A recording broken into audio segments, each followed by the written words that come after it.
1 से 1.5 घंटा का सेमिनार आप यहाँ पर सुनिएगा। आप जब यहाँ पर आ ही गए हैं तो एक होता है कि बीपीएम है, तो वो बॉडी प्रेजेंट और माइंड एब्सेंट वाला बात मत कीजिएगा, यानी बॉडी यहाँ है और माइंड कहीं और दे आइएगा, ऐसा मत कीजिएगा।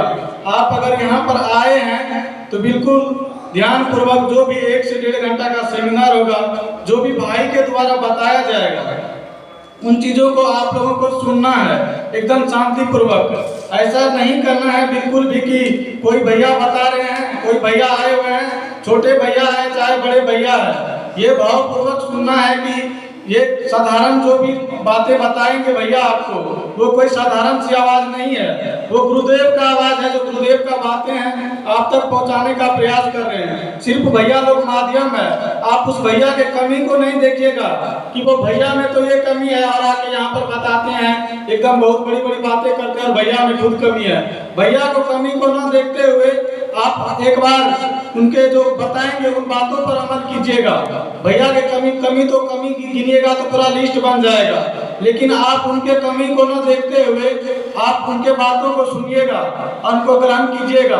1 से 1.5 घंटा का सेमिनार होगा, बहुत ही महत्वपूर्ण होगा, जो एक एक वचन आपके लिए आपके जीवन में आमूलचूल परिवर्तन कर देगा, आपके पढ़ाई बेहतर कर देगा, आप जो भी जितना भी काम कर रहे हैं, आप सोने से जागने तक दिनचर्या हर चीज बेहतर होगा।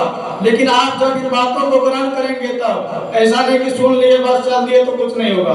बस भावना रखिएगा कि जो भी भाई आए बिल्कुल उनको बातों को ग्रहण करने का प्रयास कीजिएगा, सुनिएगा ध्यान पूर्वक। हम आपसे यही कामना करते हैं। और इस युवा प्रकोष्ठ के बारे में आपको बता दें कि स्टार्ट तो 2014 में ही हुआ, लेकिन 2022 से कंटिन्यू रूप से यहाँ पर चल रहा है।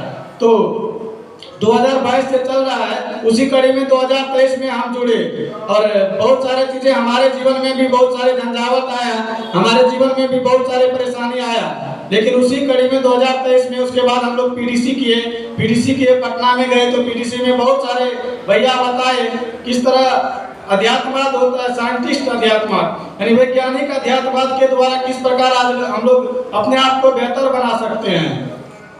तो मेरे मित्र आप भी बेहतर बन सकते हैं। आपके जीवन में भी बहुत सारी परेशानी होगा, आपको लग रहा होगा कि यहाँ पर एक छोटा सा सेमिनार चल रहा है, यहाँ पर साउंड लगा दिया गया है और कुछ बोल रहे हैं, लेकिन मेरे मित्र आप यह मान के चलिए आप मंदिर के प्रांगण में आए हैं, आपका जो भी यहाँ पर आवाज निकलेगा भगवान का अनुदान वरदान आपको मिलेगा।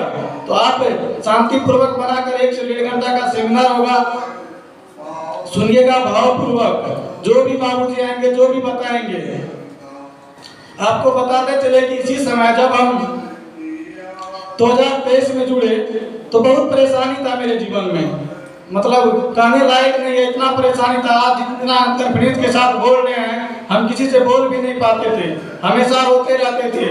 लाइब्रेरी पे आप लोग भी जाते होंगे। आज सबसे बड़ी बात है कि समय, आज जब किसी को बोलते हैं रोड पे जाते हैं, बोलते हैं भैया आइए ना 2 घंटा का सेमिनार, 1 से 1.5 घंटा का सेमिनार है, बोलते हैं भैया मेरे पास समय ही नहीं है। तो भैया 24 घंटा होता है, आप अगर अपने दिल पे हाथ रखिएगा तो पता चलेगा कि आप कितना घंटा पढ़ाई करते हैं। तो समय बोलते हैं कि समय नहीं है, हम व्यस्त हैं। तो स्वामी विवेकानंद का एक कथन है, आप व्यस्त नहीं है, आप अस्त व्यस्त हैं। कहीं न कहीं आपका समय जो दुरुपयोग हो रहा है आपका समय का, आप समय का सदुपयोग अगर आप कीजिएगा तो आप बहुत आगे निकल सकते हैं। एक एक क्षण, एक एक जो जीवन मिलता है, बहुत एक एक मिनट बहुत वैल्यू है। आप याद कीजिए, अगर आप मरने लगिएगा उस वक्त आप अगर सोचेगा 5 मिनट हमको मिल जाए, जीवन में तो नहीं मिलेगा मेरे मित्र। और आप अभी आधा घंटा, 1 घंटा, 2 घंटा, 3 घंटा दोस्ती यारी में बिता रहे हैं। आप सोचिए, जब आप माता पिता जब आपको पढ़ने के लिए यहाँ पर भेजा था, आप भी जब गांव से सोचे थे किसी तरह हम शहर में जाएंगे तो बहुत अच्छा काम करेंगे, पढ़ाई करेंगे, लेकिन इसी कड़ी में होता है क्या कि जब हम पढ़ने आते हैं शहर में तो बहुत सारी झंझावत हो जाती है, बहुत सारी दोस्ती यारी हो जाता है, बहुत सारे मतलब गलत चीजों में पड़ जाते हैं। आजकल तो सबसे बड़ा डेविएशन सोशल मीडिया से आता है, जैसा हम देखते हैं। देखिए होता क्या कि हम ये जो सॉफ्टवेयर है इसमें जो डालिएगा ना वही प्रोसेस करता है। जब हम सोते आजकल अक्सर देखते हैं हम लोग करते क्या है, जब सोने जाते हैं ना तो बहुत युवा बोलता है कि मोबाइल के बिना हमको नींदे नहीं होता है। मेरे मित्र, एक बार आप किताब से दिल लगा के देखिए, नींद कैसे नहीं आएगी। हमको भी नींद नहीं आता था, पहले हमको भी भैया सब बताते थे कि भाई नींद आएगा, आएगी नींद, लेकिन नहीं आता था। इसी कड़ी में हम अब जब साहित्य पढ़कर शाम को सोते हैं और सुबह उठते हैं तो बिल्कुल फ्रेशनेस महसूस करते हैं। आप जब गंदे गंदे चीजों को देखकर सोइएगा तो पूरा रात वो प्रोसेस करता है आपके दिमाग में। जब वो प्रोसेस करता है, सुबह उठिएगा बिल्कुल वही विचार आपके दिमाग में एक्टिव हो जाता है और पढ़ाई से आपका दिमाग डेविएशन बिल्कुल हट जाएगा। तो आप क्या कीजिएगा, यहाँ से जो भी साहित्य आपको मिलता है, आप सोते वक्त उन पुस्तकों को पढ़कर सोइएगा तो सुबह उठिएगा बिल्कुल फ्रेशनेस महसूस कीजिएगा, एकदम लगेगा तरोताजा है हम आप। और आप उसी समय ध्यान मेडिटेशन, यहाँ से 4 सूत्र बताया जाता है, साधना, स्वाध्याय, संयम और सेवा। जब आप इन चारों चीजों को आप अपने जीवन में धारण करेंगे आपका पढ़ाई बिल्कुल बेहतर होगा, आपका जीवन बेहतर होगा। मित्र, आज ही के समय में सबसे बड़ी बात है कि सफलता का जो है सूत्र बना दिया है कि नौकरी, सरकारी नौकरी, मतलब सरकारी नौकरी मिल गया तो सफल, अगर नहीं मिला तो असफल। मेरे मित्र, सफलता का यह मकसद कभी भी नहीं होना चाहिए कि सरकारी नौकरी नहीं मिला तो क्या आदमी सफल नहीं है क्या? इतना आज कितना ही मतलब इंडिया में कितना सरकारी जॉब करने वाले होंगे, लेकिन मेरे मित्र ऐसा नहीं कि आपको अगर सरकारी नौकरी नहीं मिला आप असफल हो गए। आप भी सफल हो सकते हैं, आप अगर अपने चरित्र को ठीक से कर सकते हैं। आप सोच, चरित्र, चिंतन को, व्यवहार को आप अच्छा बनाइएगा, आप 10 आदमी में आप देखिएगा बहुत अच्छा रहिएगा। लेकिन वो सरकारी नौकरी वाला जब समाज में आते हैं उनका दुर्दशा बिल्कुल बेचित्र है। क्या है कि इन होलियों में आप लोग देखे ही होंगे, वो कोई नौकरी उसको नहीं प्राप्त है, नौकरी प्राप्त है, लेकिन ऐसे मतलब दारू पी के क्या क्या बताएं, मतलब क्या नहीं किया वो लोग, जो जितना मदरगर्दी होता है हर चीज किया। मतलब दारू पी के क्या कीजिएगा, किसी का सब फाड़ दीजिए, किसी का कुछ कर दिए, किसी का सोना का चांदी का कुछ था एकदम तोड़ फाड़ कर रहे हैं। मतलब ये कौन सा होली है?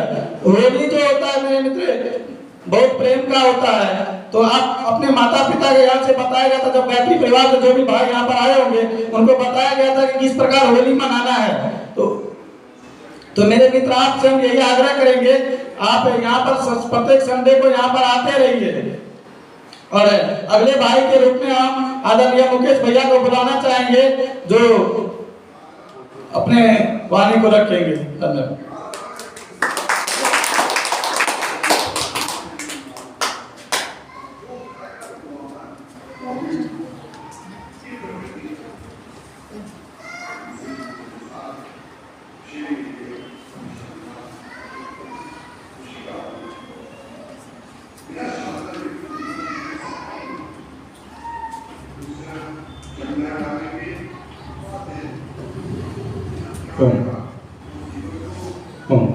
आइए।